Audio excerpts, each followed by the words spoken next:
Fighter this time.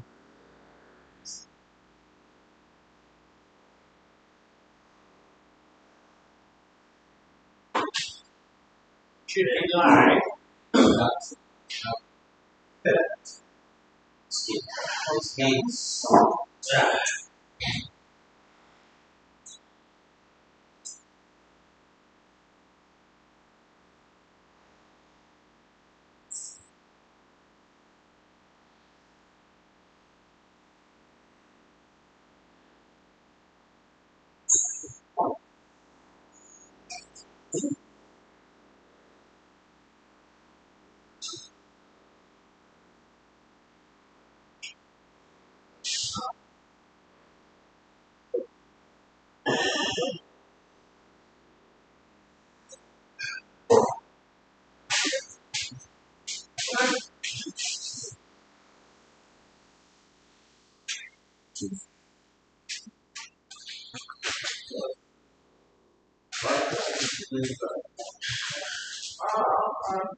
Go off.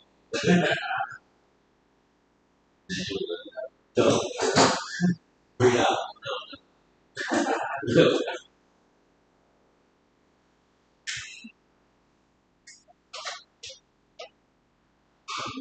Middle round.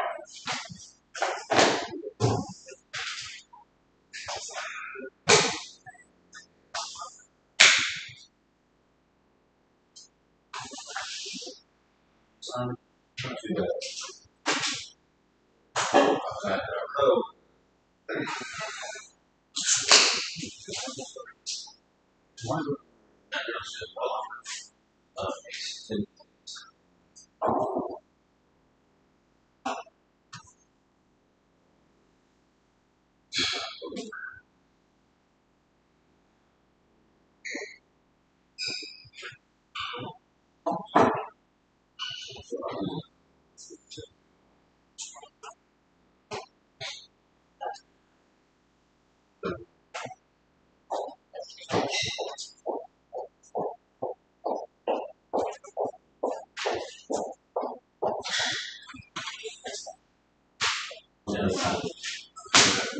Actually, hand it back to the shoulder.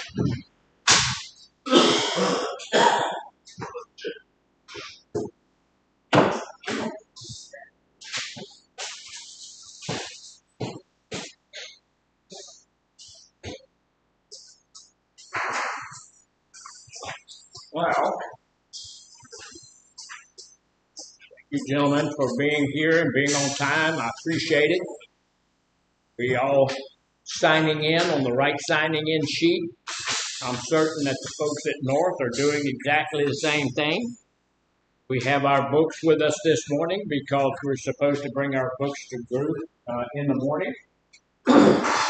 Our goal for today is going to be learning about our own thinking, how that can interfere with our goals for our recovery and for our family dynamics and all that kind of stuff.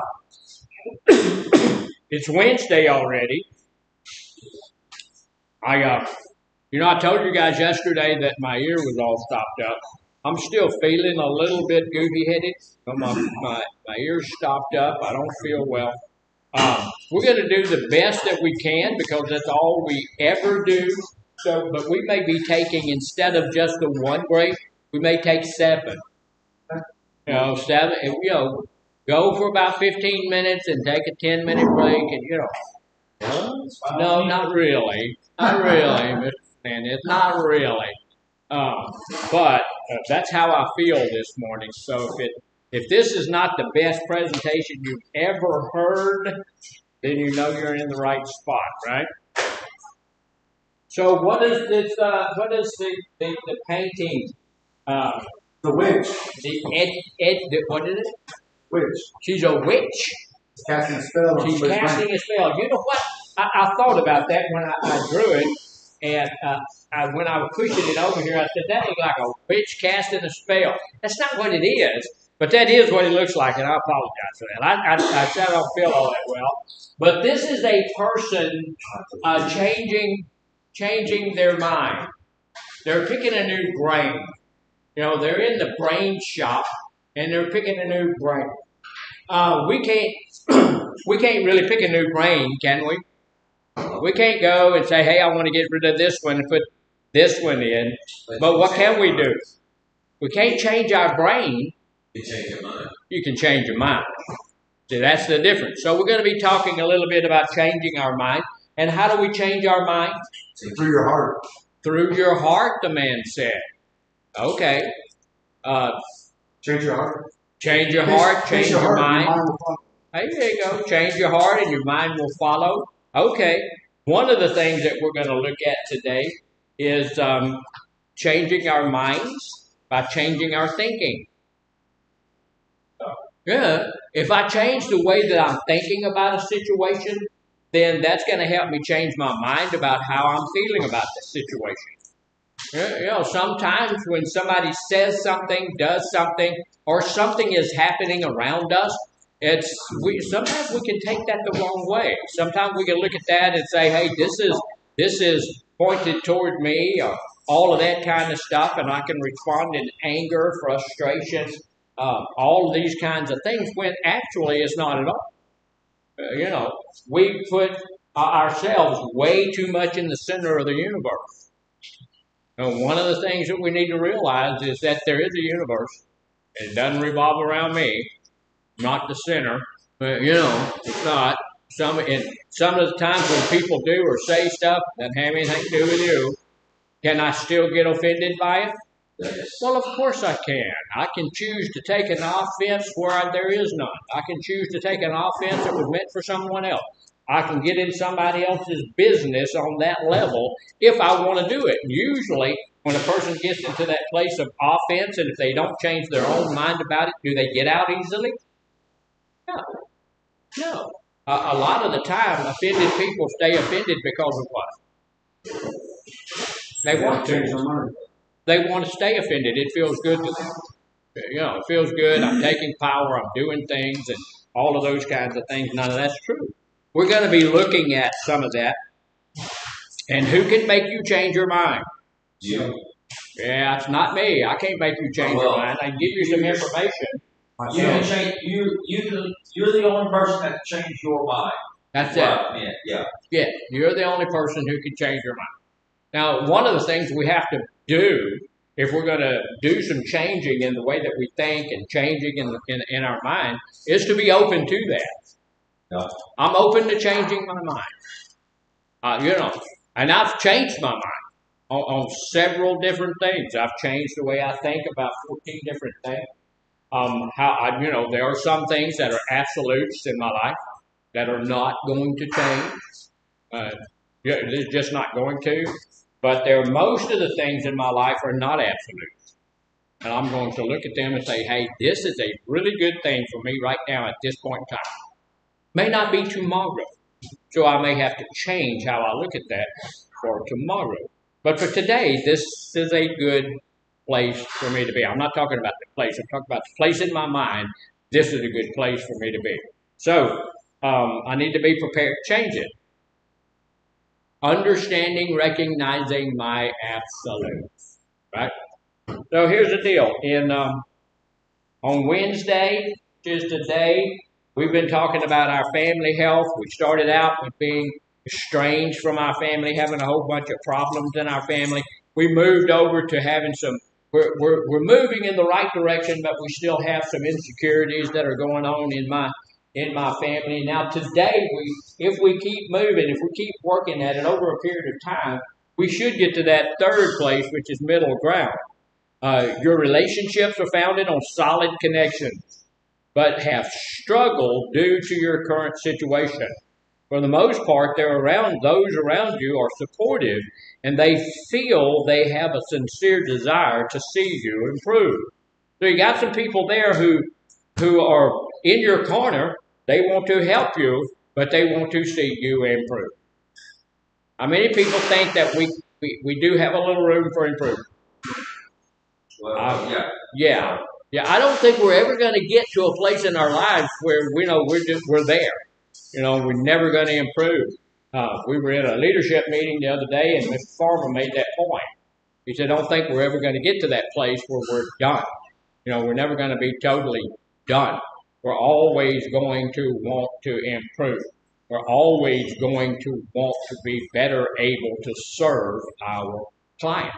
And so that's where we're going. So there's a couple of things I want to talk to us about this morning. Like I said, this person is working toward getting a new brain, but we're going to be working toward just looking at our thoughts here. If a person decides I don't want to change, I'm going to stay who I am. I'm okay with me. I don't see any need for change. Then that person's going to remain there. But if I'm one of those people who says, change is a good thing. Sometimes change is hard. Sometimes change, kind of sneaks up on you. Sometimes change is unpleasant. But change is necessary. If we don't change, what happens? never going to progress. You're never going to progress. You're probably going to die in addiction. And we change every day. You notice when you were 4 years old, you're not the same person that you were when you were 4 years old, right? I had somebody the other day. It was probably been a long time ago, but there's a kid running around and he was trying to climb the trees and eat the squirrels, do all sorts of stuff. And they said, "Man, I wish I had that kind of energy." Can you imagine? You running around trying to catch the squirrels and all of that stuff. Somebody, the men with the white coats, eventually would come and lock you away. So you had to change. Your mind changed. Your brain matured. You became somebody else. As you go down through the years, I'm going to tell you the things that were very, very important to me when I was 20 years old. They're not. They're not all that important to me. They're not anymore. Now they're not. They have lessened. They haven't gone away, but they have lessened in their importance. When I was 20 years old, I was hyper cognizant of what people thought of me. Now I'm going to be 72 November the 2nd. I don't care. Yeah, if you don't like me, that's okay. If you're not, that's all right. I love you anyway. I have this lady who keeps telling me, "I love you." I don't like you at all, but I love you. That's okay. All right. So, but when I was 20, I'd have gone home and worried about that. Why, that person like me. I'm going to tell you what. I can count the people that like me on about what, so it's just not that big. It's not that important to me. And the point for all of that is that, we do change over time. Our thinking has changed. Our thoughts are changing. Our mind is changing. We are different. If you're my age, that's 52 years of things that have gone on, experiences that have happened in my life that have changed me, and I'm thinking a little bit different. Now, let me ask you this is kind of a personal question, but let me ask you this: why do you think I keep telling you that my birthday is on November the 2nd? So you can get a donut. Yeah, absolutely. Mr. Robert, brilliant. I'm looking for gifts. So if y'all want to pool your resources, that's one way to do it. I prefer a gift from everybody. So call your families. That's not true. We actually look as counselors stuff, we can't accept gifts from anybody.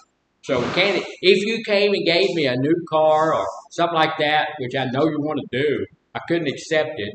And the reason I'm telling you that, somebody said something about that the other day. So no gifts, can't take a donut, can't take anything. It's just the way it is. Yes, sir. So what if somebody came and gave So if somebody drove up, gave me a car, and left it out there, anonymous, no, this is for you yeah, on your birthday. yeah, wouldn't that be? With no name. Wouldn't that be interesting? Yeah. Well, he was talking about somebody giving me a car anonymously, and you don't know who gave it to you or anything like that. I'll tell you this: I like Jaguars. I'll buy you a Benz. There you go. That's not going to usually happen. My son told me one time, I've had a little Volkswagen Bug, and they were really fun to drive. So I wanted another, and everybody knows. So my son bought me a Volkswagen Bug for my birthday, but it was about that long. I still have it. It's about that long. Sits next to, I have a 1940s telephone, and it sits right next to my telephone. So, one of the things that we need to do when we're talking about changing our thinking is what? Being open-minded. Being open-minded, yeah. Being willing to make a change. That's a big deal. We need to get to the place where we recognize some negative thoughts. Recognize that some of my thinking might not be perfect. How's that going to help me in getting my family back to where they need to be? Because you're willing to accept different opinions. Yeah, you're willing to accept different things. You're willing to go in understanding that some of the thinking that we had. Look, as addicts, everything revolved around us, right? We thought we were the center of the universe. We went into the family acting like you owe me. And they didn't. And they don't. Just because. They don't owe you anything. We need to be able to go into the family with the understanding that a lot of the thoughts that I was having, a lot of the thinking that I was laboring under was a false impression. It wasn't true. So if my thinking is causing me some trouble, I need to fix them. I need to regulate them. I need to change them. I need to understand, first off, that some of my thinking is negative. Anybody have any negative thinking? I do. I have some negative thoughts that run through my head. On a daily basis, we're going to have some of that. It's just a natural, normal thing for us to have some negative thoughts that run through our mind. The biggest thing that I think is because we get to the place where we stick on that one thought and we stay there, and that one thought will mess us up. It'll cause us to do things in our lives that's not going to be supportive for our life. Just not a good thing. So we need to recognize negative thoughts. We need to recognize negative thinking. So these are the things that are negative, and we need not to do them. We'll talk about them at length a little bit this morning. Like I said, I don't feel well, so we may stop and I'll take a nap.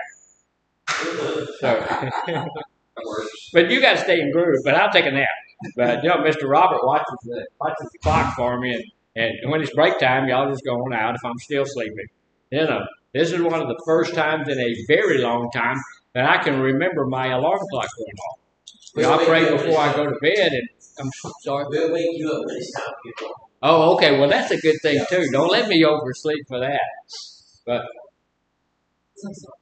Look, everybody over at North, y'all might know her. Yeah. Yeah, she's disrupting.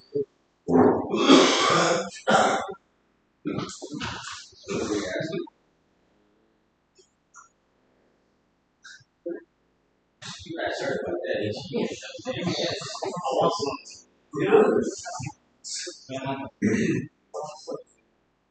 He's not going to tell you, but All right. So that's an example of negative thinking. See, Miss Casey thought it's perfectly all right for me, since I have an issue I need to talk to, Dr. Garner about. It's perfectly all right for me to disrupt his group. Is that true? no. No, that negative thing. Yes, sir. Wait, If it's really important, if it's really important, yeah, then okay. And it really should be was. open-minded to that. Stay open. It was. But look, here's the thing. There's some negative thoughts. Most of the time, we don't recognize our own negative thinking. And when somebody tells us it's negative thinking, we think they're prying. We think they're getting into our business. But we need to be able to recognize our own. I don't need somebody to come tell me, hey, Doc, that's kind of negative. What do I do if somebody does come tell me that was negative, what you just did? What do I do? Sometimes I do. Yeah, sometimes I do respond negatively. But I will tell you this. I usually try to take that and analyze that. I want to analyze it for myself. I've had people tell me, you should not say that. Because when you say that, this person or that person takes offense to it or whatever, and I've received that, I want to take that back into my office with me, and I want to sit down there and I want to analyze that. Now, once I've analyzed it, I'm either going to go one way with it or another. I'm going to accept it as the gospel. I'm going to go take care of that, or I'm going to reject it out of hand. That's the only two places we can go with it. So here's some of the things that we need to be watching. Negative thoughts include things like this: inaccurate, exaggeration. When somebody says something in our thinking, what that person said or what that person did can exaggerate itself and go up to a 10 or 12 in my own thinking. And I haven't taken a look at it. I haven't researched it at all. I don't really know what that person's meant when they said that, but I take it way up here somewhere. They hate me. I can't stand it. I can't deal with that. I can't do that. Well, okay. We've got it way out of proportion. So we need to take a look at that and make sure that when I'm thinking about a situation, I need to think about the situation, right? I need to think about the situation on a level field. I need to look at that situation and say, this is what happened. What does that mean? I don't need to say, this is what happened. Oh my God, this is the worst thing that's ever happened in my life. What's that called? Over-exaggerating. Over-exaggerating is what it is. It's called awfulizing. Something has happened that's awful. It's the worst thing that's ever happened to me. Nowhere in the history of mankind has anybody ever been disrespected on this level. It's awful, terrible, horrible, nasty, and I can't deal with it. I don't run into much of anything I can't deal with. On a couple of levels. I'm a full-grown man, so I can deal with a lot of stuff. If you're a full-grown woman, you can deal with a lot of stuff. The other thing, in my studies, the Bible tells me that I can do all things through Christ. He's the one who's strengthening me. It's not my own strength I'm doing it in, it's His. So, we say first, well, I'm a Christian. Then somebody say a little something, maybe hurt my feelings or something, and it's all over with. So we throw Christ out the window so we can get ourselves. So we don't need to be exaggerating things, because we need to look at things at the level that they are. Maybe that person who said that, did that, had a bad day. Okay. We don't need to exaggerate that somewhere where it's not. Where it's not, doesn't have to be. So we need to watch exaggerating some things because usually it said inaccurate, inaccurate exaggeration. If someone opens the door illegally and an alligator comes into the room and we all start screaming and running, is that an exaggeration of the situation? Depends. Kind of, sort of. I'm going to tell you. Alligator is. He said it depends on what size on what size the alligator is. The alligator is 20 foot long. It's a big alligator, and the last person he ate out there on the sidewalk, part of his clothing is still hanging from his teeth. And the alligator, look, is a talking alligator. And when he comes to the door, he comes through. You ain't never seen me run with an alligator. And he comes through the door and he's talking to you and he's saying, I'm going to eat. Should we be a little bit? It's not an exaggeration at that point to say, hey, there's danger here, run. No, that's not an exaggeration. At the same time he says that. So say it again?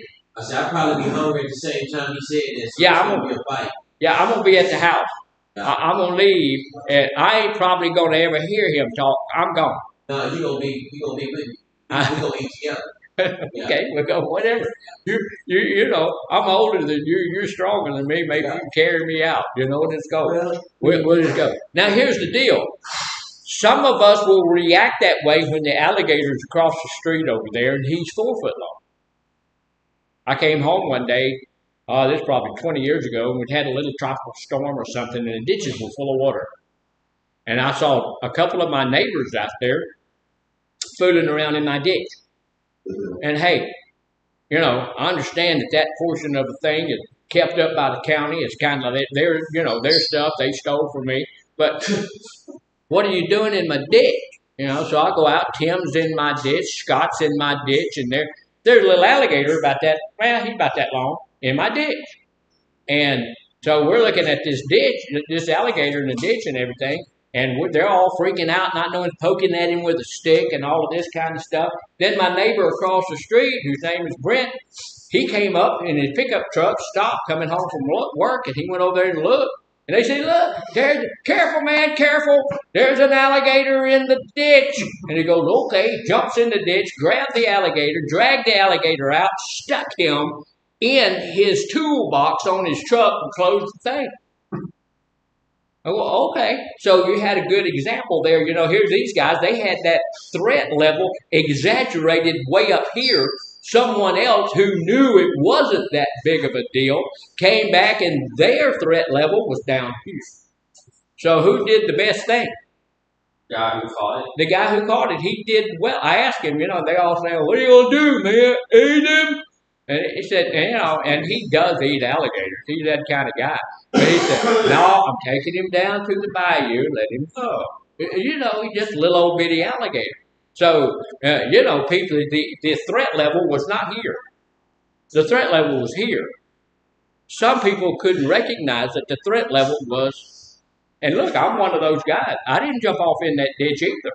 I'm standing there on the side of the road and say, okay, guys, go ahead. I'm going to watch. You know, I'm going to see.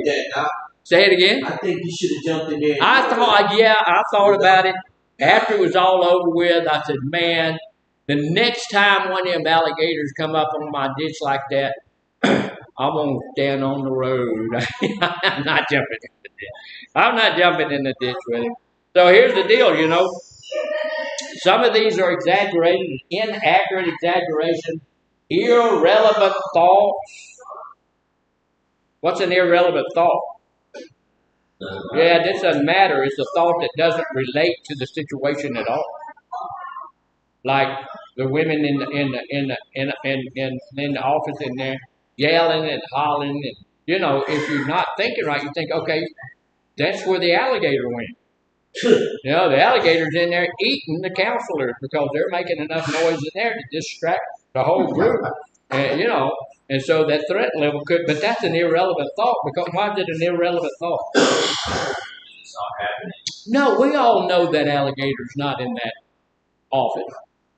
We know that. But I'll guarantee you, because they're noisy in there, several of us, our minds went to what's going on in there. You know, our minds went away from what's going on in here to what's going on in there. That's a relevant thought. But they're being killed by a rogue alligator. That's not a relevant thought. And see, look, here comes Miss Casey to close the door so she can keep us from having irrelevant thought. So that's a good thing. Misperceptions. What's a misperception? As in, like,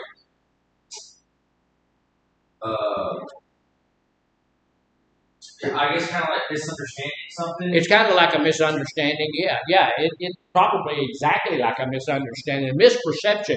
I perceive something. I think that this is what's happening. It's not. That's not what's happening at all. It's when you think something's happening, but it's really not. Yes. Or you think somebody doesn't like you, but that's not true. You think somebody's plotting against you. You ever thought that? No. Back in the cocaine days, that was really, the whole world, just thinking something that's going on that is, you're perceiving it to be dangerous to you or disrespectful even to, it's not.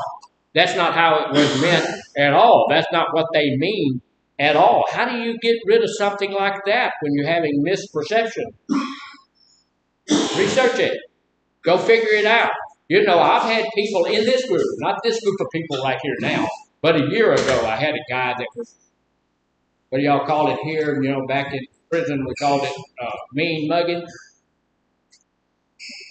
Okay, and he did that, and I let him go for 2 or 3 days. But then finally, during group, I walked over there and asked him, "Man, what's wrong with you? You want to fight? You want to jump up on me? What's going on? You know what? Huh?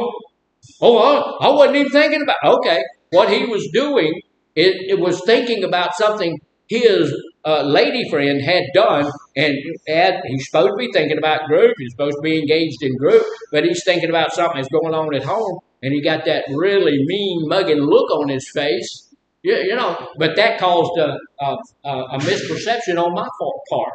You know, what I perceive, this guy keeps looking at me like that.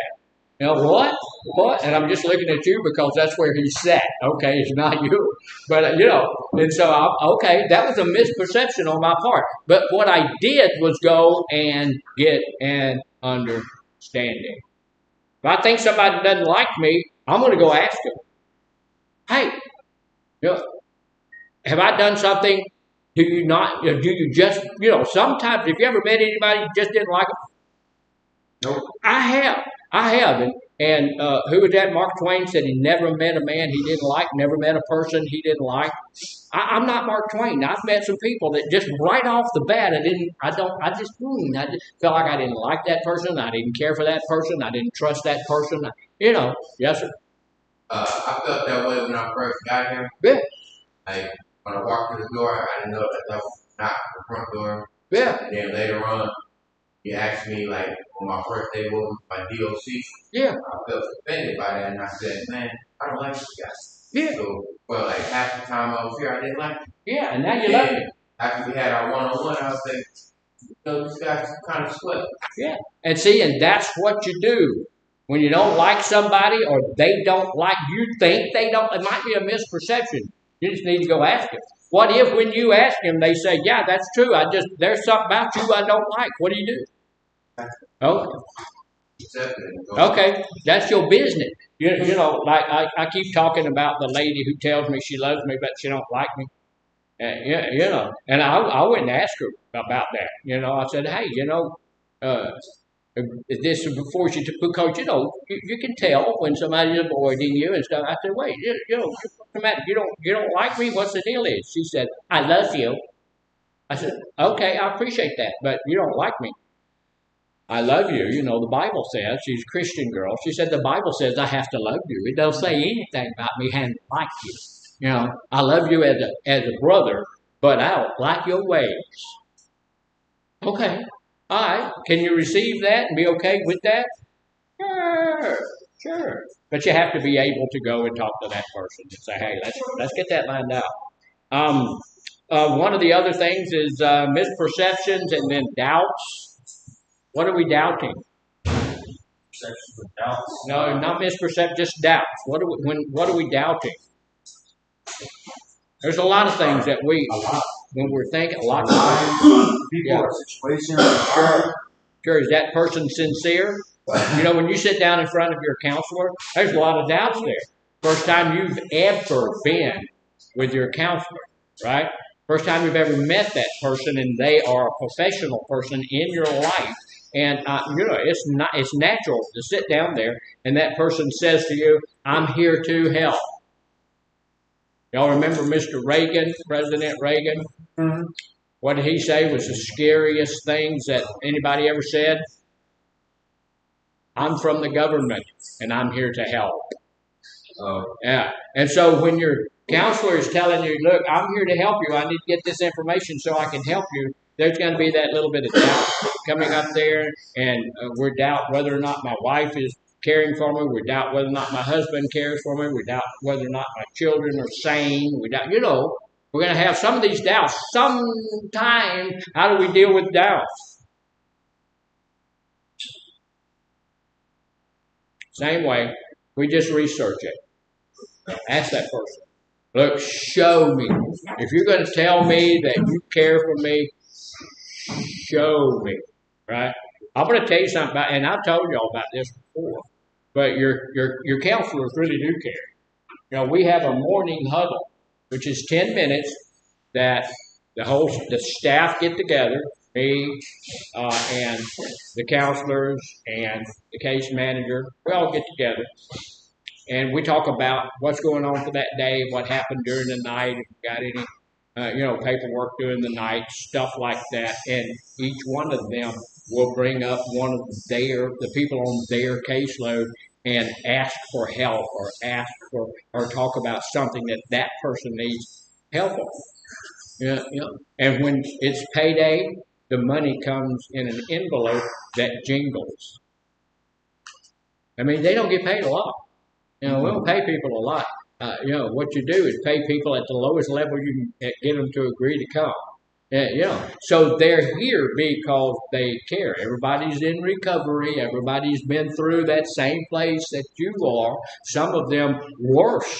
You know, their recovery is a magnificent thing because where they were, it was really bad. You know, so everybody's in recovery, so we all know about it. So some of those doubts in there. There's some things in our minds that thoughts that we use as deception. What is a deception? Yeah, it's a nice way to say a lie. So, I'll tell you, some of the times I'm thinking with deceptive thoughts, how can I do this? How can I do that? Because I suffer from perfectionism and I don't want anybody to know that I'm not perfect.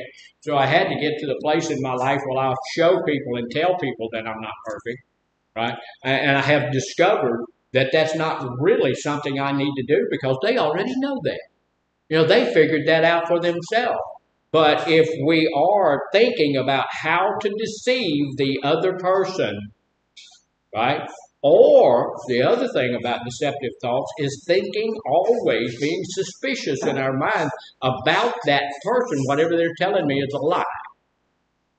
I've had that issue in my life, and because of some things that happened in my life. And so I've had to get to the place where right now, if you tell me something, I'm going to take it at face value. Now, I've had hundreds of people probably down through the years, especially in church, prove me wrong. They were lying like Persian rug. And I've had a lot, but I'm going to take you at face value. You're telling me the truth. Well, even if you told me that this morning you ate a hippopotamus for breakfast. Okay. If later on I find out that, we don't have any hippopotamuses around here and McDonald's do not serve it. Okay. And I can come to the place where, okay, that was not a truism. That wasn't real. But I still want you to know that you can trust that what you tell me, I'm going to take as a gospel. Straight up.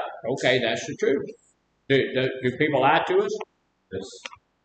Almost every time on the assessment, go through that thing. You know why it is? A lot of the times when we go to the doctor and it hurts when I do this, we're not going to tell him everything, right?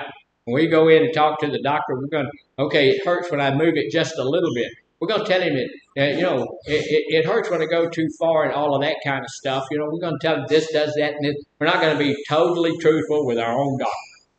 We don't want him to know all of that stuff. And they're there just to help us, but we get the same thing in here. That's why we have an update thing on our assessments. Once we do the assessment, a couple of weeks later, we're going to look at it, and we may need to update it because we've discovered some stuff down through the last couple of weeks that we know is different. So sometimes there's doubts and stuff like that. Doubts, deceptions, and lies. These we tell ourselves sometimes, and they influence my feelings and actions and can drive, unfortunately, my addiction. When there was a time in my life when I was pretty down on myself. Nobody loves me, everybody hates me. I might as well go eat worms. Where's the best worms? Where are they? Or where are they? Where are the best worms found? Barn. Where? A barn. In a barn. Anybody else got another idea? Best worm. I'm gonna go eat worms. Where's the best worms found? Buried. Where? Buried in the ground. Buried in the ground. He said. I don't know what kind of worms y'all eating, but the ones I eat or was eating, I don't eat them anymore. Were found in the bottom of a tequila bottle. Oh. Yeah. Don't know why there's a worm in the bottom of a tequila bottle? It makes you hallucinate. I don't know. By the time you get down to the bottom, eating a worm ain't a big deal. But and it's not in the bottom of every tequila bottle. Is it because like the worm eats like the impurities out of tequila or something? That's what they tell you. But 200 years ago, tequila was being brought in from Mexico, and they kept it in a place in wooden kegs, and the worms would get in that wood and wind up in the tequila. And so they'd send it over here, and it'd have 3 or 4, 5, 12 worms in there. And people started complaining about worms in the tequila. And they said, oh, no. The worms are in there to take all of the... And so they got to the place where now worms don't get in there. But since they told that lie 200 years ago, they have to... now they're catching worms. Throwing them in, So, yeah. So, we get to the place where all of these things that are going on, we're doing that to ourselves. Yeah. We're doing it to ourselves. We have inaccurate exaggerations, irrelevant thoughts, misconceptions, doubts, deceptions, and lies that we tell to ourselves. I can drink one beer. That ain't gonna hurt me. Right? I can smoke. That's not my drug of choice. I can have one of these. That's a lie. That's a lie. And we prove it's a lie to ourselves over and over and over again. But because we want to use our drug of choice, we continue to tell ourselves that lie. I can handle. No, you can't. So here's the deal. They can drive that. With substance use, these thoughts, feelings, and beliefs become confused, they become distorted, and they lead to problematic actions. When I think that nobody loves me, everybody hates me, I might as well go eat worms, how am I going to treat people? They're not very nice. Not very nicely, not very well. And that includes the people who are in my family. I'm going to treat my mom nasty. We had a fella here who wanted to call his mother, and, he lost his phone privileges right after that because when he lost his mother, he's over there on the phone just cussing her out. What? No, that's, so in his perception, when we talked to him about it, his perception was that she didn't care that he was here. She didn't care that he was having a hard time. She didn't care. What? I'm going to tell you, Mom may be tired of you. Mom may have had enough of you, but Mama always going to love you. But she cares. She cares. So there's always that outlier. There's always somebody, that's going to not be like that. So, it's going to drive that. Substitutes, thoughts, and feelings are going to lead us to problematic actions. Do they lead us to problematic actions every day while we're here and all of that stuff? They can. They can. If, like Mr. Jackson was saying earlier, if I get the perception that I don't like you or you don't like me, that can lead to problematic action, right? That can lead me to all sorts of stuff, like I'm not paying attention to my treatment plan because I don't like you anyway and you don't like me. So, you're not trying to help me because you don't like me, right? Is it my job to like you? No. No, I don't have to like you. Just like the lady told me. I have to love you because God told me to love you. I will tell you this. I don't dislike anybody in this. And look, I have worked really hard at finding the good in everybody. Because I learned years and years and years ago that finding the bad is a very easy thing to do. And everybody in here got a little bit of bad in them, right? And that's easy to see. It's easy to see. And everybody knows it. Everybody's seen it. It's out there like a big old bump on top of your head. Everybody can see that, right? But the good stuff, sometimes we keep hidden. So I keep looking. And there's not a person in this group that I haven't found some really good stuff about. There's some good positive stuff about it. And I like that part of everybody. So I don't dislike. There's very few people I just dislike. There are some people I dislike. And okay, I have to live with the fact that the actions that they do and all of those kinds of things have led me to the place where I don't like that person. So what does that cause you to think in your mind? You don't like that person, like, Yeah. you can be like, what, yeah, you can be toxic to them. Yeah, they can be toxic and all of that kind of stuff. And that's true. And I've looked at all of that, because of the people I don't like, I've looked at that and said, okay, if I'm around that person, they're going to be toxic to me. If I'm around that person, I'm going to be toxic to them. But then I had to come to a place, and it's not me, because I don't have that kind of spirituality, and I don't have that kind of mentality. But I do believe God put in my heart and in my mind that person that you don't like, I love. And that person can change. They can become different. They can, like we said earlier, they can change their mind. And you can be a catalyst in changing their mind. You should be. We've all professed to be Christian. We should be willing to help that other person. It's God first, right? God first. And it's the other person second. If that other person is bothering me, that other person is causing me some discomfort, that other person is causing me to be disconcerted in my thinking or my living and something, what is happening with him? What is happening with her? Is there a way I can help them? That's God honoring. That's honoring our God. And then, look, God didn't leave us out because we're third. That's only three people. It's him, that other person, and me. So once I help that other person, I'm going to be able, I'm going to get some of the overflow myself. So that's kind of weird. Some of these thoughts that we have, where do they come from? Our minds. They come from your mind. Experience. Come from experiences. That's absolutely correct. Some of the times, these thoughts and stuff that come to our minds are automatic. Just like most everything. We have automatic things that happen in our lives like we breathe all the time, right? You don't stop breathing at night. You breathe all the time. Your heart beats all the time. When does your heart rest? Never. Man said never. Its heart never rests. When does your heart rest? When you die. When you die. See, we are deep thinkers off in here. Your heart takes a break when you croak. Y'all know when you go to the doctor or something, the nurse lady comes through here, they take your blood pressure. You got a number on the top that's 140, maybe 130, 120. You got a number on the bottom that's between 70 and 90, something like that. That's when your heart is resting. That's why we are really, when we take your blood pressure, we really want to make sure that that bottom number is a good one.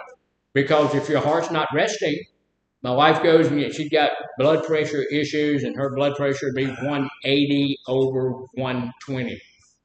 Her heart's not resting well. So if your heart's not resting, then it's going to wear itself out. It's going to have a heart attack and all of that kind of stuff. That's why it's important to know your blood pressure, right? But your heartbeat, all of that's automatic. But also we have some thoughts that are automatic. Thoughts that are automatic are, I wanted to put this on the board here. I didn't get it on here because I was doing other stuff.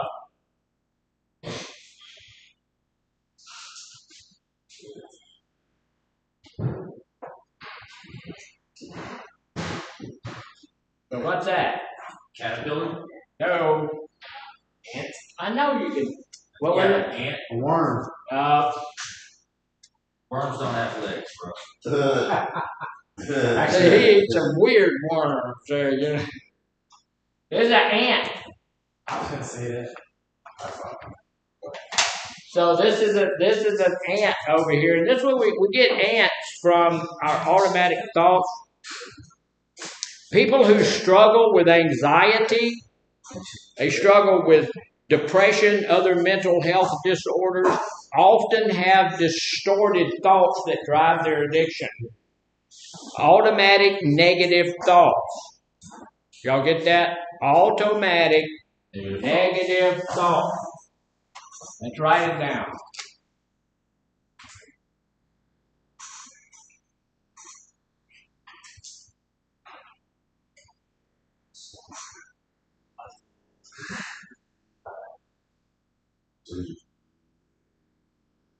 So we've got A, N, A. And we put a little S on it. That spells ant. That spells ant. Look at this guy. See, look at that. See? Man, you want to look at him and say, man, that guy's brilliant. But you can't, because look at all that hot stuff he eats all the time. That's burnt his brain up. I'm surprised he can even talk. His tongue should be on fire. But these are automatic negative thoughts, or ants. These are those deeply held, often repeated, pessimistic views that lead to intense emotions, unpredictable actions.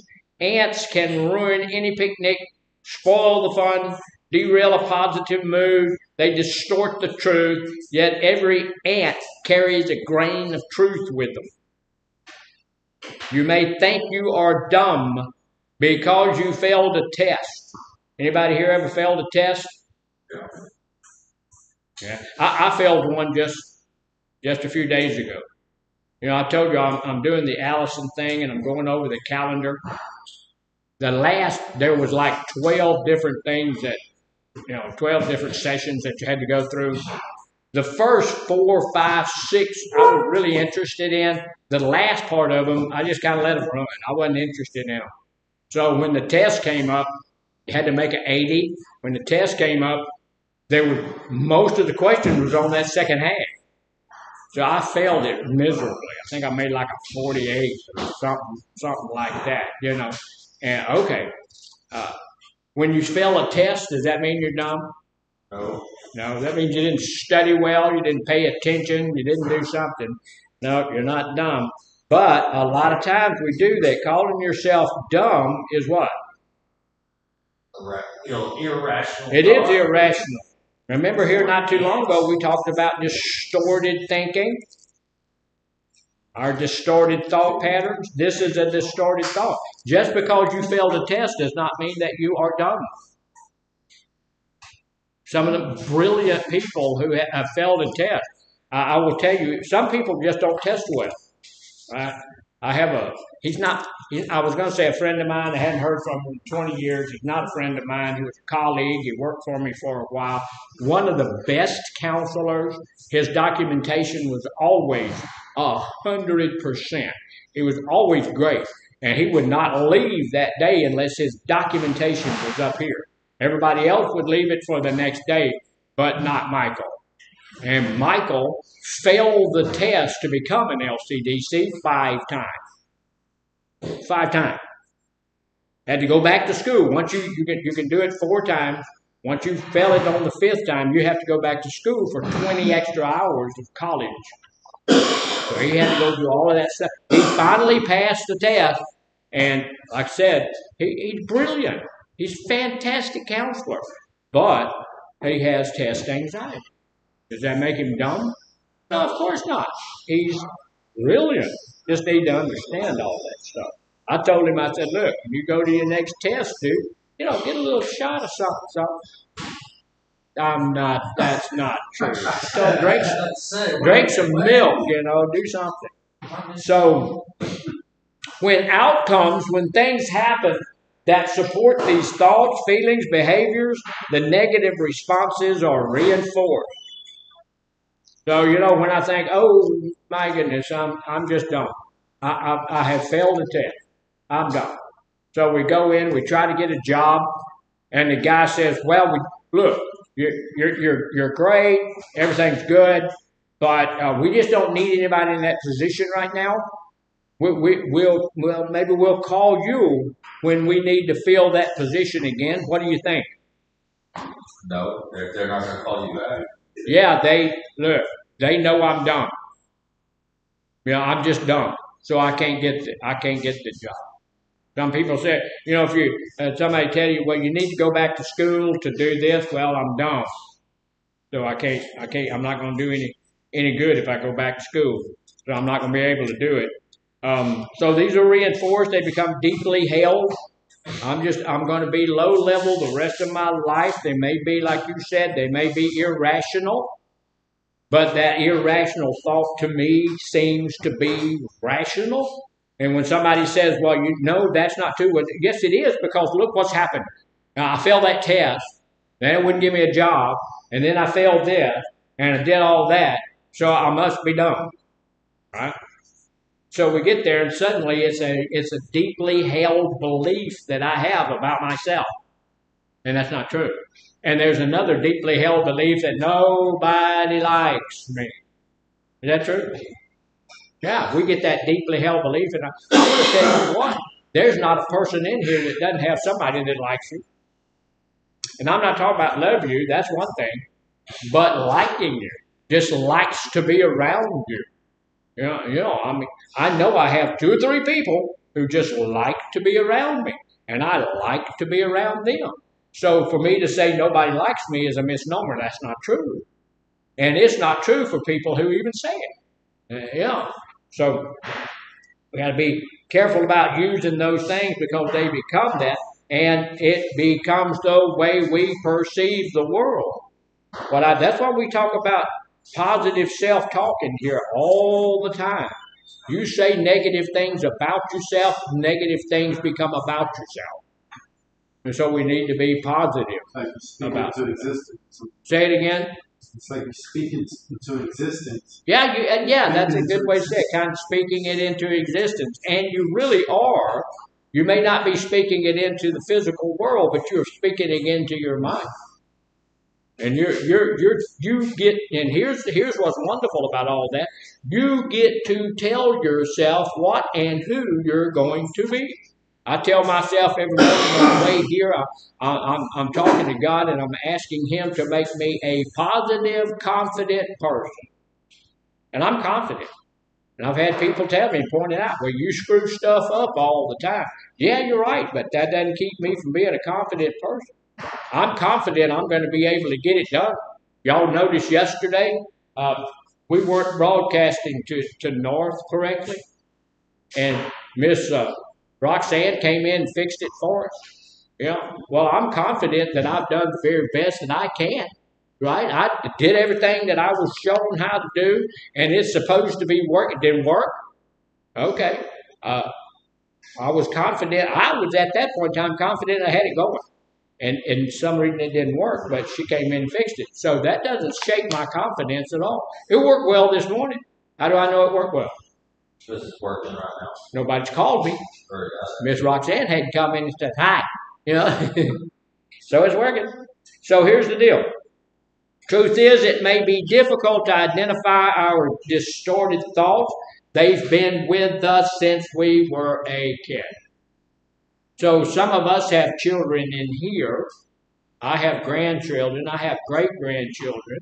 If you have children, you have great-grandchildren and all of that kind of stuff. If you're going to lie to those kids, lie up. Tell them how wonderful they are. Tell them how fantastic they are. Tell them how smart they are. Tell them how loved they are. Don't go tell them they will never amount to anything. Don't go tell them you're always going to be a low-level, no-count, no good for nothing lower than a snake's belly and a wagon rut piece of slime. Don't say that kind of stuff to children. They take it, and I just proved yesterday that we never forget that. It's going to be right here for the rest of your life. You don't believe that? You may not believe it, but it's going to be there. You're never, ever, never going to forget it. It's going to be when your mom tells you you're stupid, then for the rest of your life, you're going to know that your mom thinks you're stupid. So don't do that. Negative thoughts accompany drug and alcohol use are often unreasonable, blown out of proportion. They fuel your addiction, making one resistant to change. They lower my self-esteem, decrease judgment, increase fear, and warp reality. We look at that kind of stuff and say, oh my God, good grief. All of this stuff going on in my mind, look what I've done to myself. But that's the truth. When we have this negative thinking in our mind, we can't be positive about much of anything. All right? All right? So we've got some more stuff to do here when we get back from our break.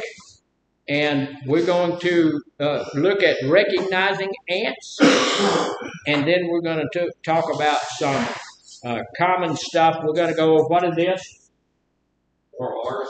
Those are 5 R's.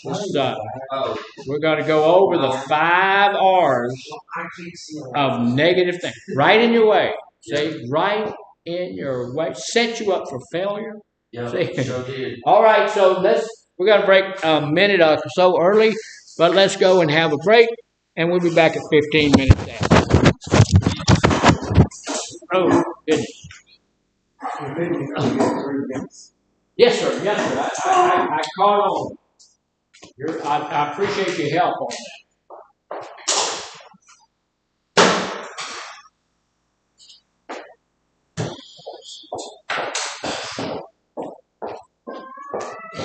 I'm trying to copy this, Rebecca. Are you? I can't help it. Yeah, I'm about to pee my pants. Hold on. See, and that you could have had a discerning comeback. You don't let us know why. You got to go why. That's all.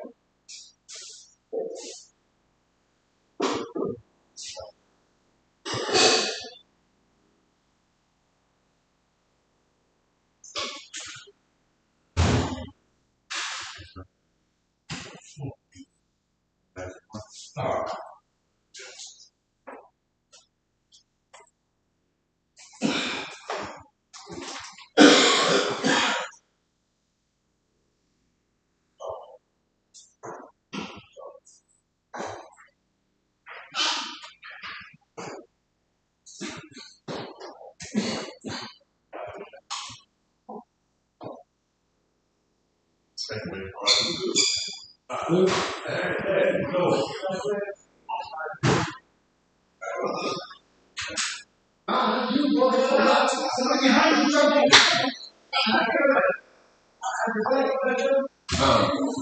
You say?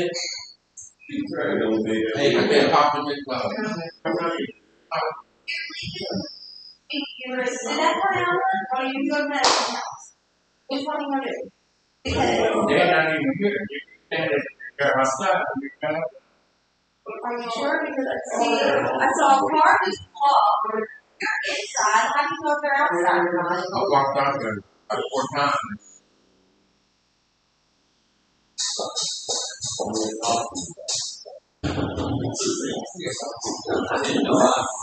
Yeah, I've had time with that car.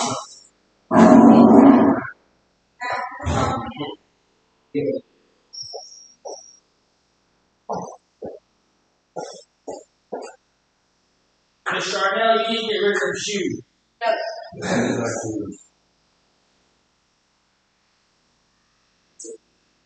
that was fire. John, so you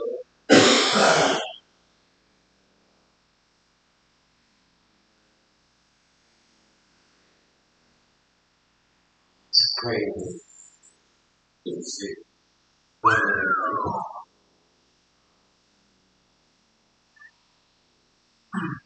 something like about our I tell you, bro, I'm gonna say that you how yeah, she cool. She still she cool. Don't be there. You know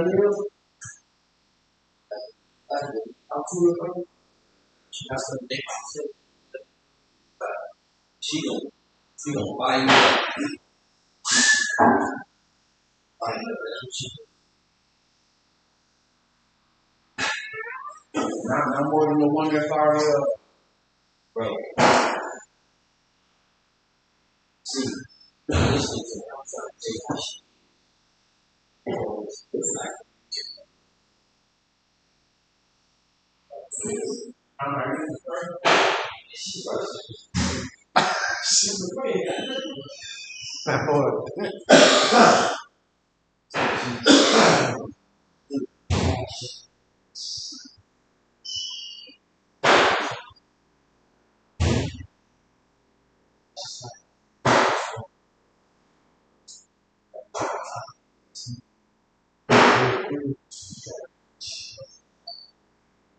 I love you, man.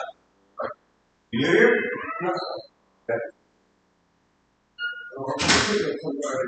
Fast like wine.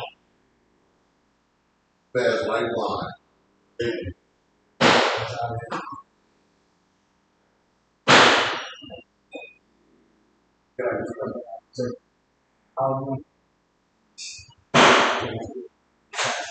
True.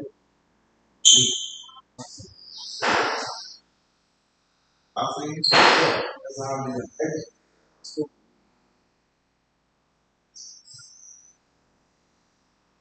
You okay over there, Mr. Matthew? Oh yeah, oh yeah.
Yes, ma'am.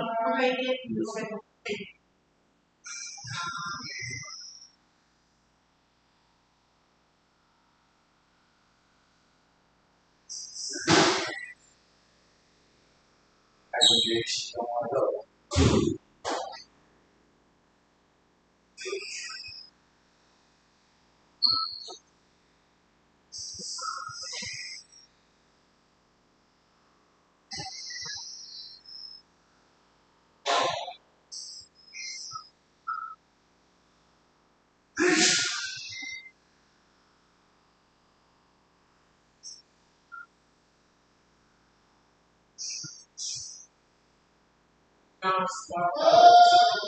Don't walk false. Okay. Don't walk in.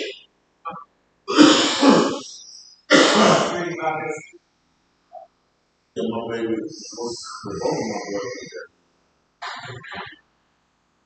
My wife,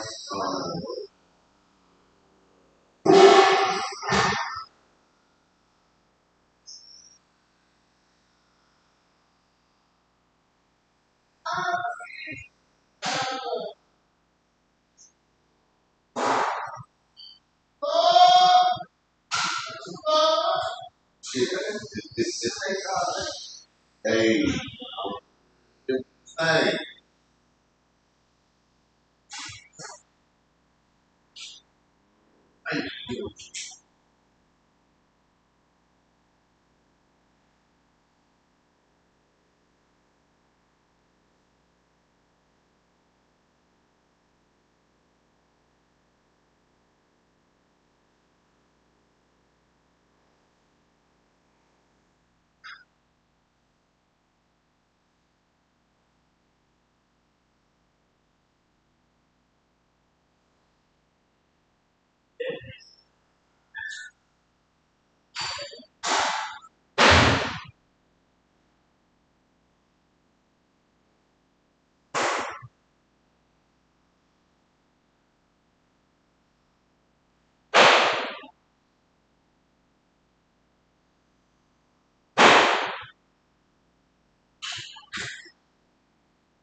Still saying it looks like Davis is glad that.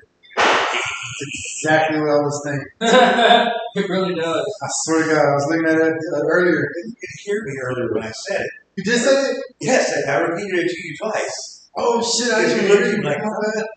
That's what I was saying.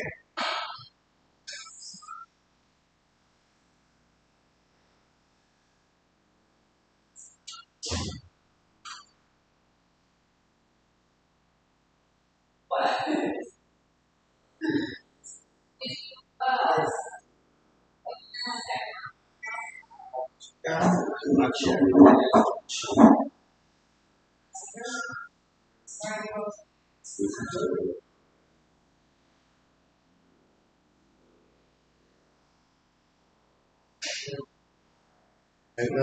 Like damn near like Beavis. Yep. I'm sure you've seen that Saturday Night Live thing having the interview. Yeah. And Beavis. There's a background. Yeah, that's. They Ryan replaced it, Dawson. and at the end, Ryan they Dawson. replaced it with Butt End.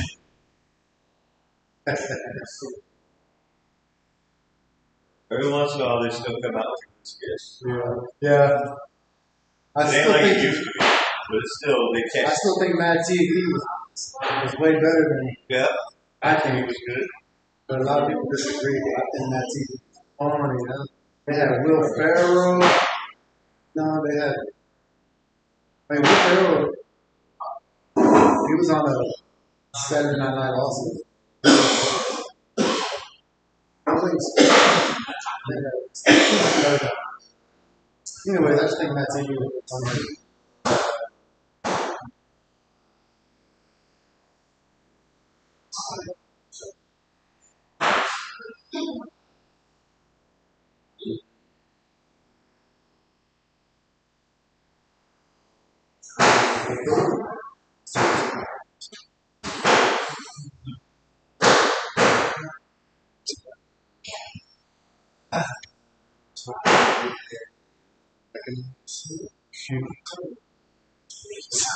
We're cheating about the R's.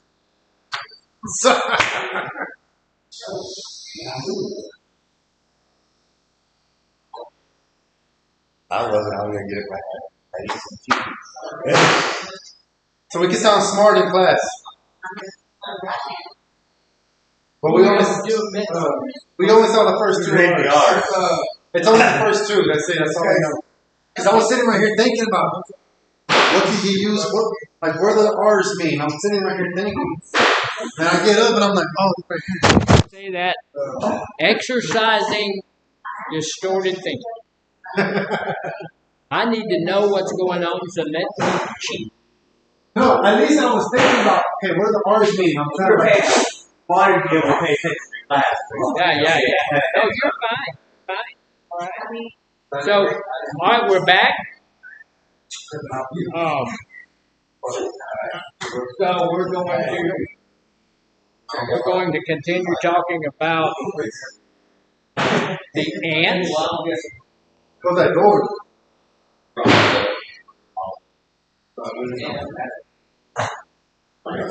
Look at All right, so what are ants? Automatic negative thoughts. Automatic negative thoughts. So we need to be careful about automatic negative thought. Sometimes when somebody says something, there's a thought that just jumps into your head, right? And if I recognize that as an automatic negative thought, what can I do? I'm gonna call you an ant. You'll call me an ain't, he said. All right. We're going to look at recognizing these, then we're going to do the R's, and then we'll probably be finished. All right, so look, learning to spot negative thoughts is going to help us to challenge them and change the way we feel. Here's the deal. We don't want to have negative thoughts in our mind.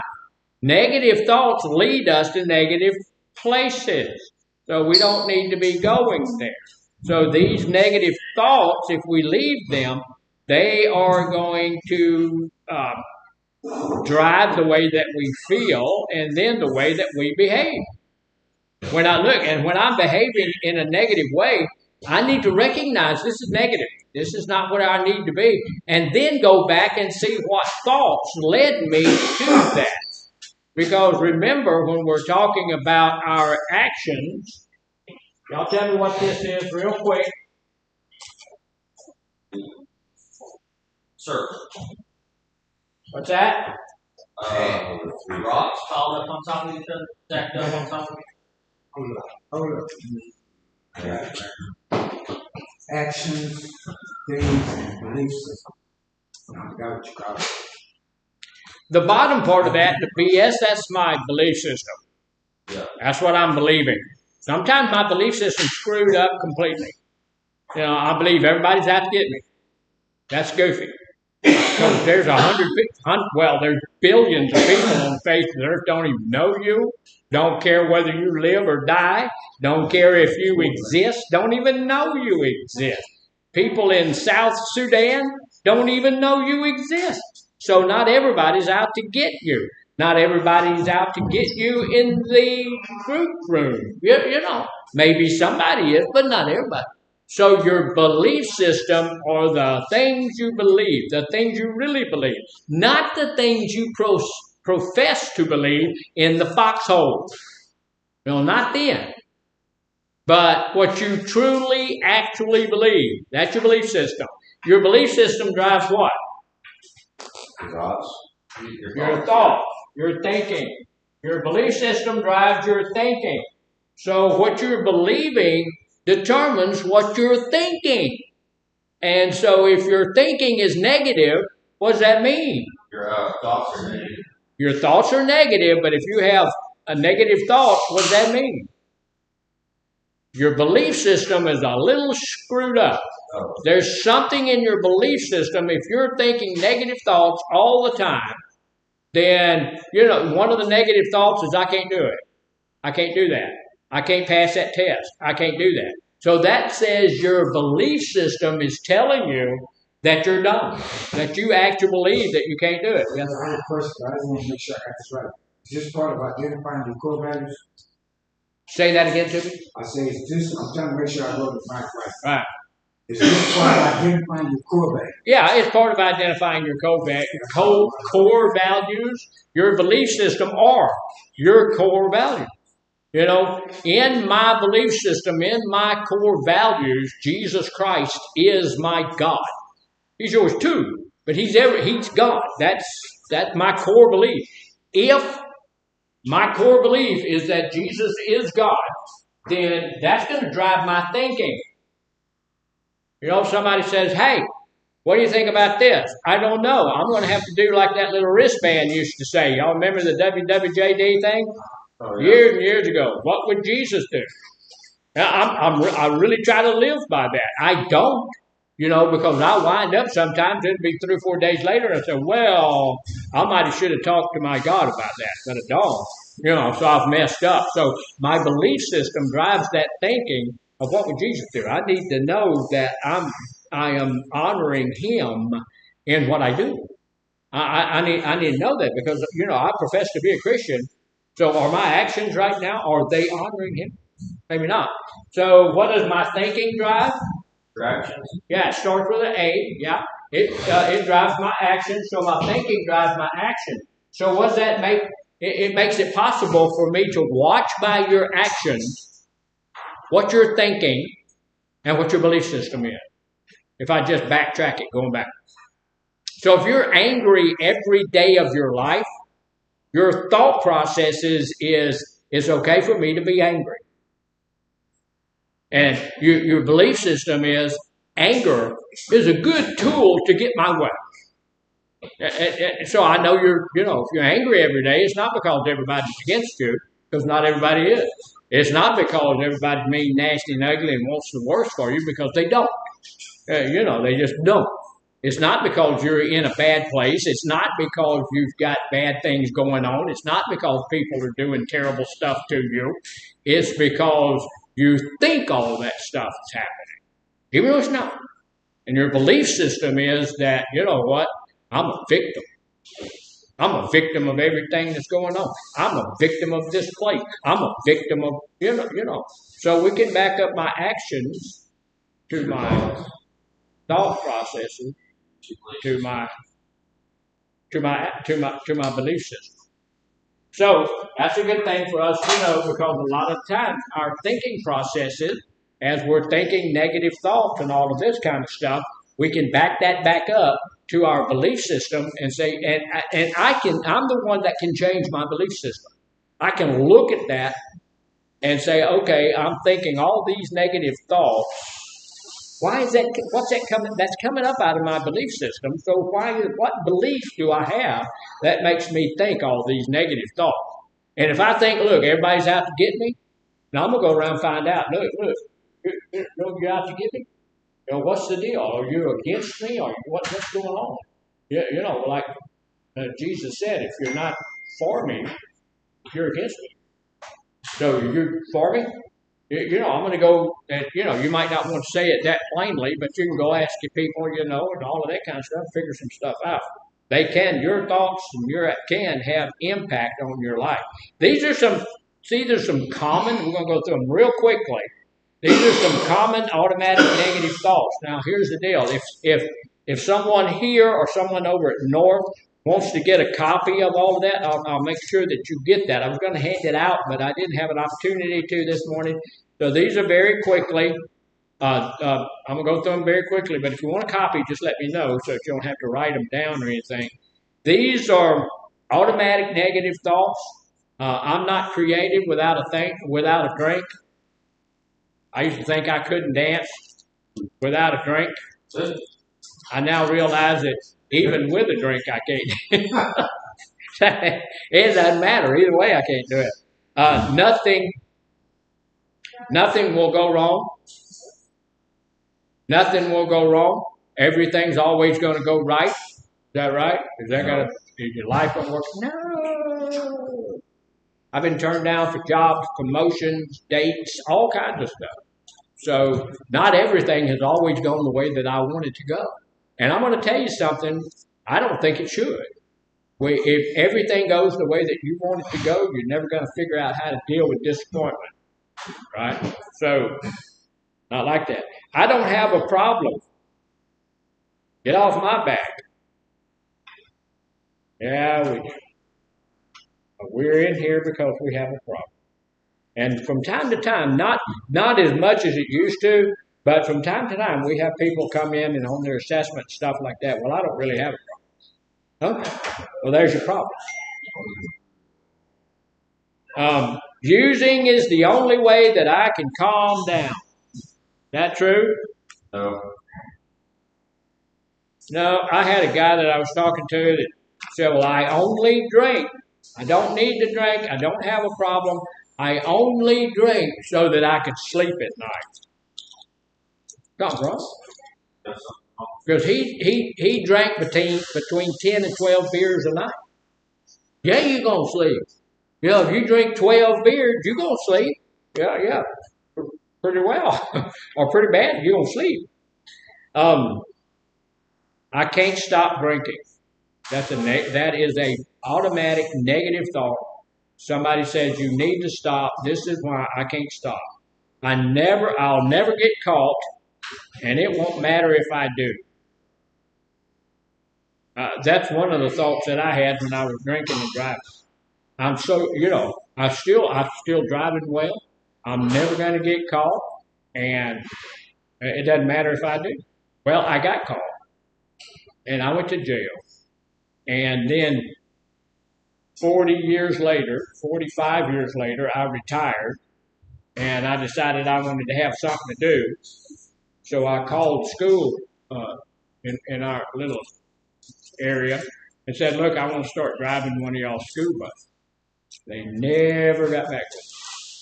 I saw school buses run up and down the road. So finally I called them back and said, "Hey, I know y'all need school bus drivers. What happened? You had DWI 40 years ago." It don't matter. So it did matter that I did get caught, and it did matter. I can stop drinking anytime I want to. Is that true? Sure it is. I can stop anytime I want, but I'm always going to start back. Yeah. I can't stay stopped. Stopping's easy. Staying stopped, so it's hard. No one would want to be with me if I didn't drink or use. There's a few people that's true for, but those people we don't need to be around. Drinking, this is what I hear all the time. My drinking doesn't hurt anyone. That does. First one it hurts is who? You. Yeah, it's hurting you. And hurting you is hurting your family. You're hurting society. You're hurting your employee. You're hurting everybody. I'm inadequate. Are you inadequate? That's a good question, huh? I am inadequate on some things. Right? I am inadequate on some, but I'm not inadequate on everything. Right? So this is talking about thinking I'm inadequate on everything. I'm just generally inadequate about. No, you're not. There's some things you do very, very, very, very, very well. Look, in this group, we don't necessarily deal well with alcohol or drugs, but look at all the other stuff that we do so well. Some of you write really well. Some of you speak very well. So, there's some things we're not inadequate. Same thing like I'm worthless. You're worth a lot. You are not worthless. There's some things I cannot do. Does that make me worthless? No. If somebody comes in here and says, "I need brain surgery," are we going to be able to accommodate them? If they lay down, we give it a shot, but probably ain't going to work out well.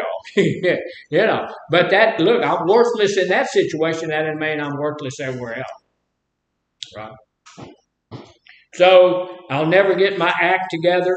That's not true. I really messed things up this time. We may have messed up, but have we messed everything up? No. We haven't messed the world up, so we haven't done it. I can't tolerate the anxiety without drinking or using. That thought is one. Anybody ever get frustrated in here? Yeah. I do. I get a little bit frustrated in this place sometimes, But this is exactly what we're thinking when we tell ourselves, "I'm fed up. I can't do this. I'm not able to do this anymore." This is exactly what we're telling ourselves. I can't tolerate the anxiety, because that's what's happening. We get anxious, we get anxiety a little bit. I can't tolerate the anxiety without drinking or using. Now, we don't know that sometimes. This is an automatic thought. We don't know that sometimes, but that's what's happening. My addiction is saying, "Hey, they've disrespected you. You need a drink. That'll fix everything. You need a little something. That'll fix everything. What that'll do is destroy everything." No one will know. I used to spend more money on breath mints than I did on vodka. But when you go home and your wife says, "You okay?" Well, yeah.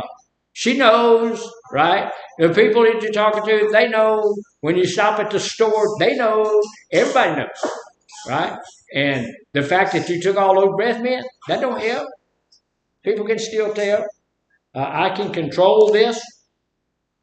How many people thought that we could control our addiction? No, we ought to know by this point in our lives and by this point in our efforts for recovery that our addiction controls us. We don't control it, it controls us. Our limbic system tells us to drink, we drink. Our limbic system tells us to juice, we juice. So we're in its control. It's never been in our control. I've had people I've asked questions like, you like to drink milk? Anybody here like to drink milk?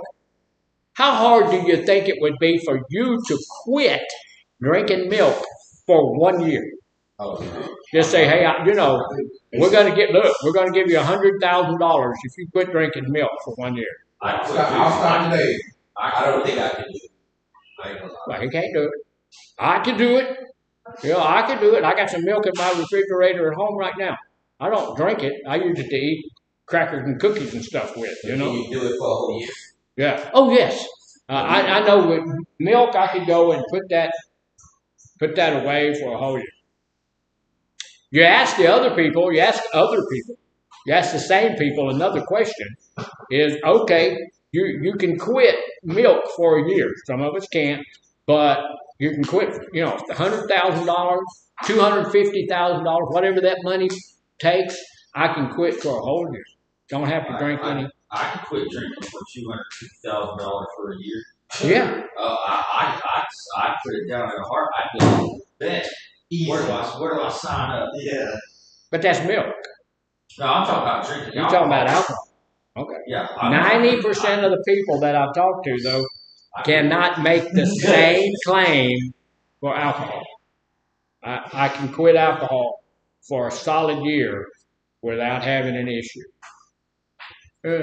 Well, I don't need to. I've had them tell me, well, I don't need to quit drinking now. But you just said you could quit drinking milk. Well, yeah, but I don't need to quit drinking beer. Okay. So the problem is, the situation is that I can stop drinking something that's not addictive, but this addictive thing, I won't even make that thing. And by the way, I know you don't know this. You just saying what you said. But when you get out of this, and we don't let people tell this to everybody, so, most people don't know. They don't come back and tell us or tell you because it's against the rules. But when you get out of here, you get 3 things. You get a certificate of completion, 4 things. You get a certificate of completion. You get your discharge plan that you get to take with you. You get a rock that you get to take with you, and you go by the business office up here, and you get a check for $250,000. Everybody gets that. For real? No. Yeah, absolutely. For real? Yeah. Why do you think they keep coming back? Why do you think they keep coming back? Yeah. No, that's not true. You don't get a rock.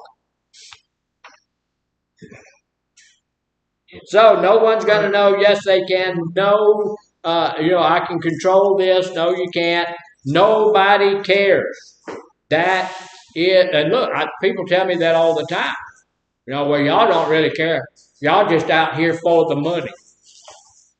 I can go to Lamar and start teaching. Probably Monday morning, I could go out there. They've sent me stuff, they need people badly. I can go out. I can get twice as much money as I am doing. Twice as much. Teaching counselors how to be counselors. Now, so I'm here because my calling in life is to help other people. That's why I'm a pastor, helping people that way, and I'm out here trying to help you guys. That way. I had somebody that's in the same position I am help me, so I want to pay that forward and help you. And I guarantee you, every one of these counselors in here they're educated, they're licensed, they go anywhere and make more money. But they're here because they want to pay back what God gave them to you. And so they're here. There are people who care. These guys actually care.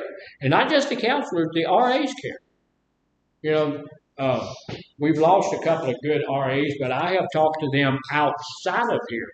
I have RAs that that work here that go to my church, and I've talked to them, and I've seen them with tears in their eyes talking about how they're not able to help as much as they want to.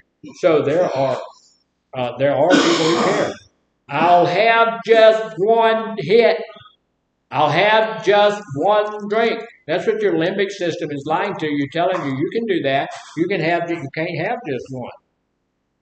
I don't have any negative thoughts. Okay. That's a good one. Some of you guys are out there right now looking at me having some negative thoughts. Just how long can he keep talking like that? Thought he was sick. Thought he was going to lay on the couch and go to sleep. Lying sack of sawdust, sesame, seaweed, slime. You know. So here's the deal. All of that stuff will come running through your mind. Is that an exhaustive list? Is that all the negative thoughts that are out there? No, we're going to come up with a whole bunch more negative thoughts. We can create new negative thoughts. If we get that negative thought out of there, then we're going to have another negative thought that comes to crowd in that's going to try to steal my recovery. We're going to do it. That's why we tell you to stay away from old people, places, and things. Your friends loved you. Your family loves you. They want you back where you were, the way they loved you. They loved you high. They loved you drunk. They loved you like that. They don't know you now. So they want to help you get back to where you were when they loved you. The way it is. So these negative thoughts are going to be by there. We've got to know how to deal with those negative thoughts. Here's one of the things. These are the 5 R's of changing our thinking. It's how we do it. We probably should have started this. The first thing we need to do, and we just looked at a list of them, is recognize negative thought. When that thought runs through my mind, I need to think, is that a negative thought or a positive thought? Remember, we've said this before, and it's a really neat saying, but it's true. We need to think about what we're thinking about. I need to think about what I'm thinking about all day long. If I'm sitting around,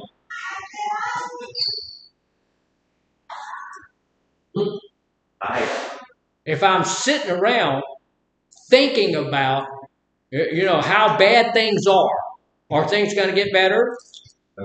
No, things are going to get worse. Because if I keep thinking about things are bad, things are horrible, things are terrible, I can't hear myself think because the girl in the office is screaming and yelling. Which leads to the question, why on earth would anybody be at work screaming and yelling? Anyway, I'm going to ask him that question. But, if we keep thinking that everything is horrible, everything is nasty, that's where it's going to go. Because as I think, so I am in this world. Right? That's a quote out of the Bible. So, recognize negative thoughts. We often have difficulty recognizing our negative thoughts for what they are. As you become stronger, you may be more able to recognize pessimistic. I see a lot of pessimism. Well, I don't like it here. You know why you don't like it here? We're not drinking, we're not using, we're not back in that lifestyle of frivolity and stupidity. We're not back in that place, so we don't like it. We don't like it. Sometimes when you go to the doctor and it hurts when you do this. It hurts when you do this. Then the doctor says, take this medicine. And sometimes the medicine is unpleasant. But once you get through the medicine, then, that has its healing properties and helps you do that. So we need to recognize pessimistic and destructive thoughts as they come. How do you do that? When I'm thinking something, I'll look at that and I say, okay, is this a positive thought? Or is this a negative thought? Sometimes we can lie to ourselves and tell ourselves that something that's highly negative is in fact positive when we know. We need to be positive that that's a negative thought, right? So when they come, recognition of a negative and upsetting thought allows you to take it captive, weigh its validity, and accept it or reject it. If you're thinking something, sometimes it's hard to recognize. But if you're thinking something today that is upsetting you, making you a little frustrated, making you a little angry, making you a little scared, you need to take a look at that thought. My thought life should make things positive for me. It should make things better for me. If what I'm thinking is making things worse for me, making me feel bad, making me feel angry, making me feel all of those negative feelings, I need to question that thought. So wait a minute. That may be true, may not be true, and even if it's true, it doesn't affect me. Even if it's directly directed at me directly, okay?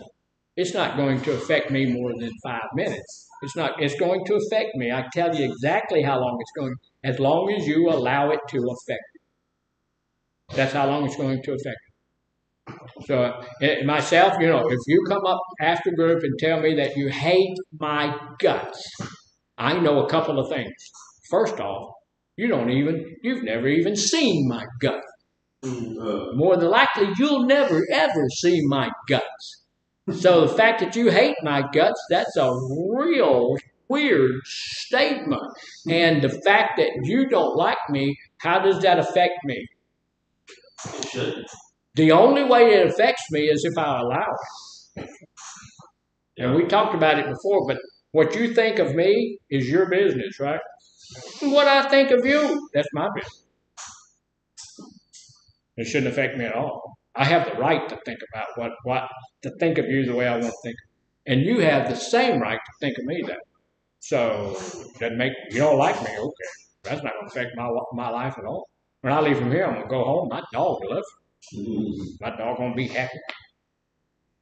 My wife's going to be happy. All of that stuff. We need to be prepared. That was the first R. The second R is we need to be prepared to refute negative thoughts. This is what we don't do. Even if we recognize the thought as a negative thought, which is going to cause me trouble, cause me garbage in my life, we tend to not refute it. Okay, I feel that way, so it must be true. It's not true. We need to refute it.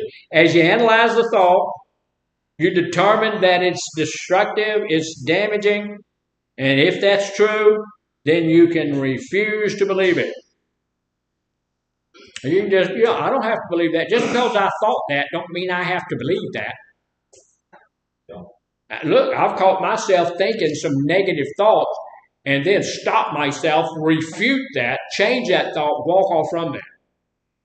And then somebody else will come by and reinforce the first bad thought. Now, I've had people come and tell me, look, I'm not a gossip. I know the Bible speaks against gossip, but I think you need to know this. Well, what is that? That's gossip.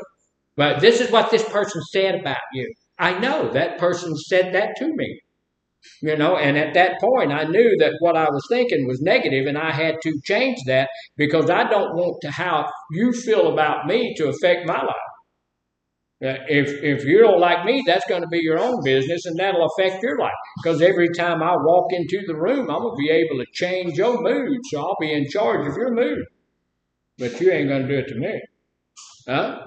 Right. So I'm not going to let that negative thought stay there. When you come to reinforce that negative thought, another negative thought is going to jump in there. Look at this person trying to reinforce that. I'm going to get rid of that too. They don't know any better.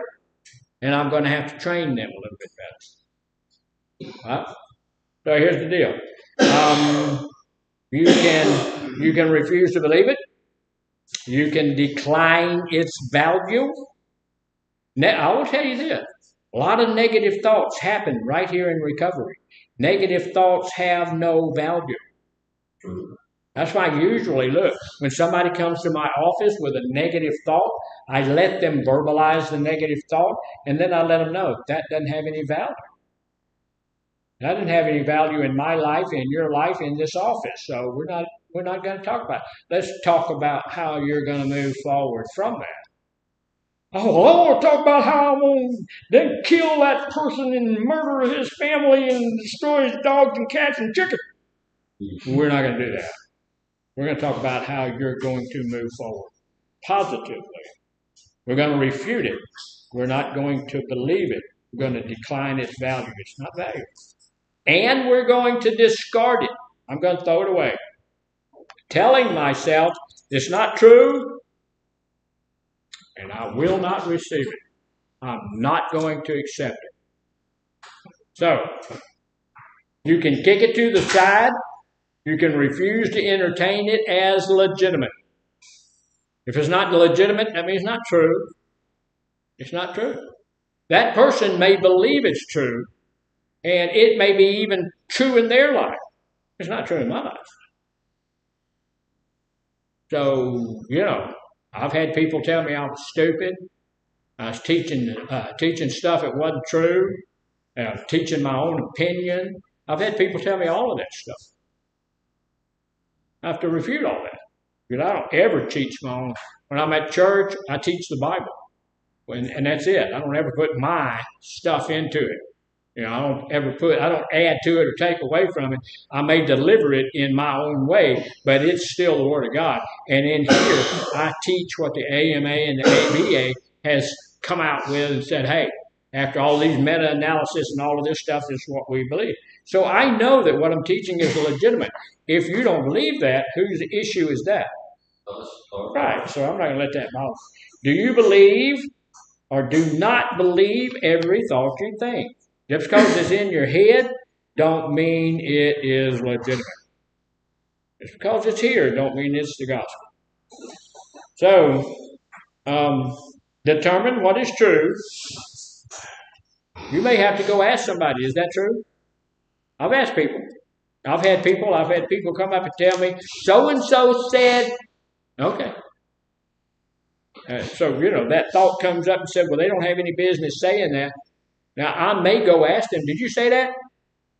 Oh, usually they'll say no. And I ask them because there may be something we need to work out between the two of us. If there is, I want to work it out between the two of us. But the thought in my mind needs to be something positive. I can work that out between the two of us and save that friendship or whatever. It doesn't mean I'm going to get that person. That's not good. So if it's true, I'm going to take care of it that way. If it's not, I'm going to reject it. Get it out of there. So, number 3 is replace negative thoughts. Your mind maybe, but your mind will not exist in a vacuum. What does that mean? If you have a thought, you take that thought out, you got to put another thought in there. Because if you don't choose the thought that goes in there, a random negative thought will come take its place. So you got to replace it with good thoughts. Replace negative thoughts. After you've refused a negative thought, find a positive alternative or a substitute. Think about things that are true, right, and wholesome.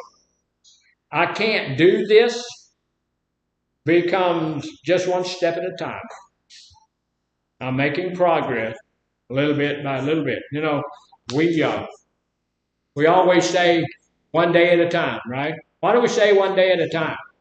Because that's all you can do. I mean, you can only live one day at a time. Like yesterday's gone and tomorrow's not here yet. Well, that's true.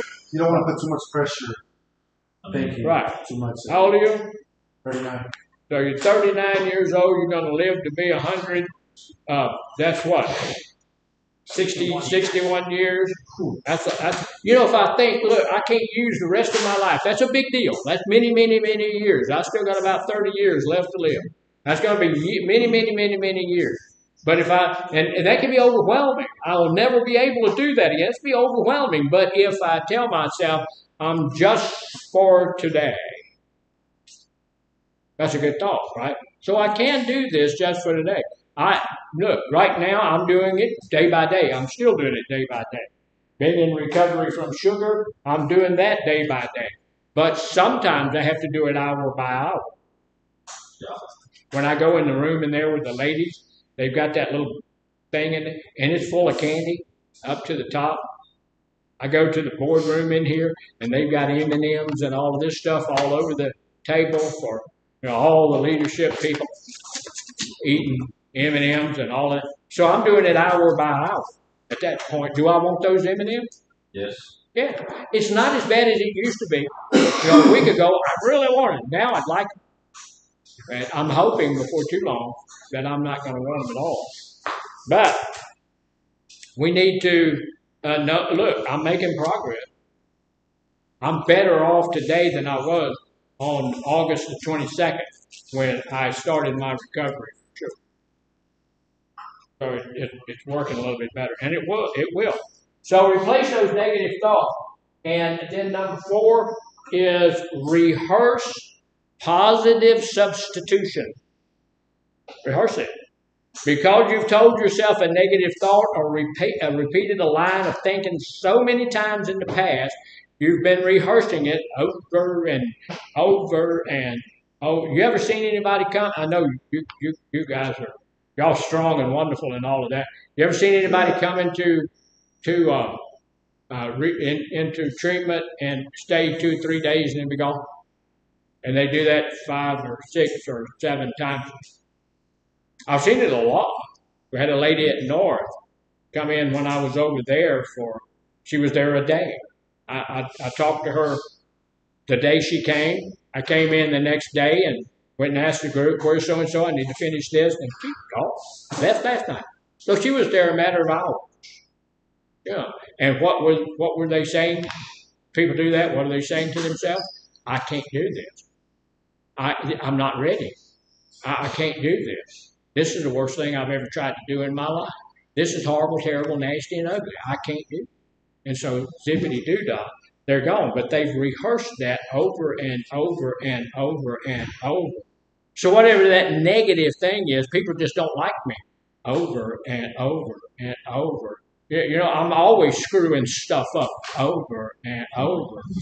So we need to stop practicing and rehearsing the negative crap and start practicing and rehearsing the positive stuff.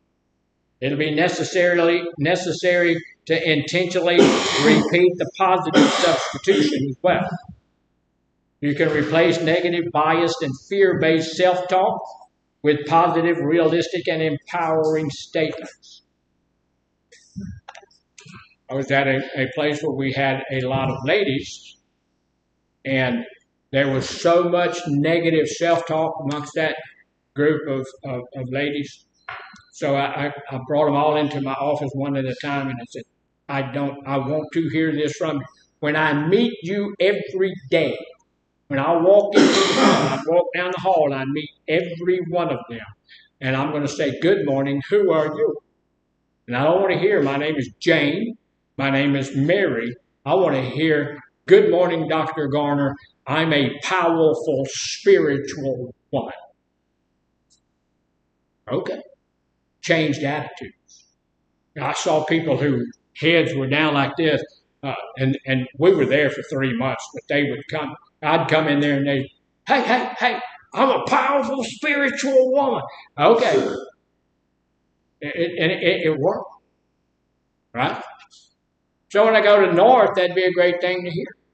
And when I'm in here, what are we? To a powerful spiritual king. All right. See, that's why he's overbearing sometimes. He thinks of himself as a king. The Bible tells us we are kings and priests.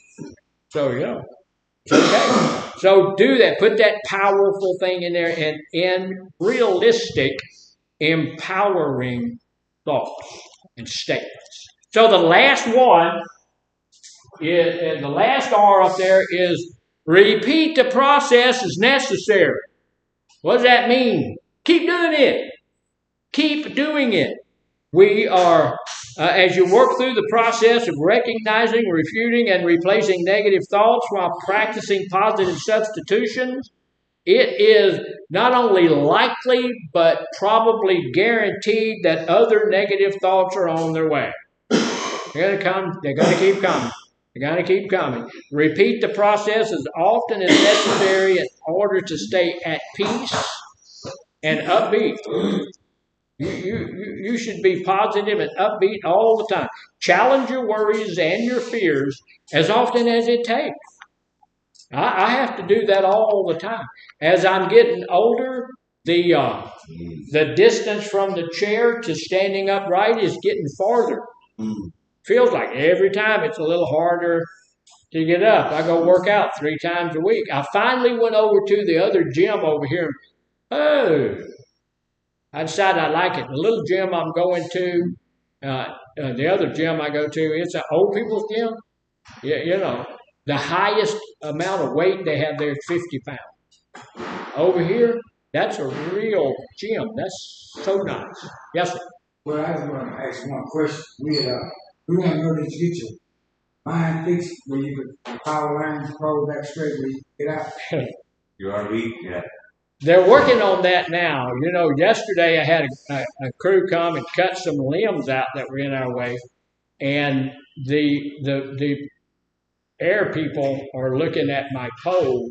They were supposed to let her know something. He said they're kind of scared to pull the pole back in case it might snap, so they may be putting in a brand new pole for us so we can get out and get under it. I may have them to take the wire up a little farther.